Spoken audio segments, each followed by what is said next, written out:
Hezbollah की धमकी के बाद जंग और भी ज्यादा भीषण होती दिखाई दे रही है। इजरायल के टारगेट पर अब हिजबुल्लाह भी आ गया है। इजरायल के कफरशोबा इलाके में बड़ा हमला किया गया। जहां हमला हुआ वहीं से आपको एक्सक्लूसिव रिपोर्ट दिखाते हैं। तस्वीरों में दिखा रहा है, देखिए किस तरीके से ताज़ा हमला हुआ है। 2 हमले हमें यहाँ पर दिखाई दिए हैं। ये देखिए, ये 2 तस्वीरें हम आपको दिखा रहे हैं किस तरह से धुएं का गुब्बार उठ रहा है। और एक आप वहाँ पर सामने देख सकते हैं, ये देखिए सामने की तरफ भी हम धुआं आपको दिखा रहे हैं किस तरह से हमला किया गया है। ये तस्वीर देखिए, ये लेबनान के इलाके हैं। हमें यहाँ से निकलना होगा, बहुत डरावनी स्थिति है यहाँ पर। आप देखिए, ये तस्वीर देखिए किस तरह से धुएं का जो गुब्बार है वो यहाँ पे दिखाई दे रहा है। हमें यहाँ से निकलना होगा।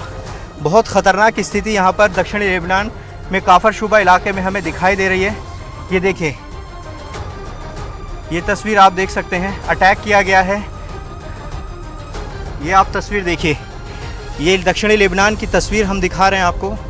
बहुत ख़तरनाक स्थिति यहाँ पर नज़र आ रही है। इजराइल लगातार हमले कर रहा है। लेबनान से इजरायल की पोस्ट पर बड़े हमले हुए हैं। लेबनान से हिजबुल्लाह ने ताकतवर रॉकेट बुरकान से हमला किया। इजरायल की सेना भी इस हमले का जवाब दे रही है। हिजबुल्लाह लगातार इजरायल के लिए चुनौती बना है और इजरायल के अलग अलग जगहों पर हिजबुल्लाह के लड़ाकों की तरफ से हमले किए जा रहे हैं। एक बार फिर रॉकेट हमला किया गया। ताकतवर रॉकेट बुरकान का यहां पर इस्तेमाल किया गया। हालांकि इजरायल भी लगातार डटकर इन हमलों का जवाब दे रहा है और जवाबी कार्रवाई कर रहा है। लेबनान सीमा से हिजबुल्लाह ताबड़तोड़ हमले कर रहा है। हिजबुल्लाह गाजा पर इजरायल की सेना के हमले का बदला ले रहा है। इजरायल को इसका नुकसान भी उठाना पड़ा है।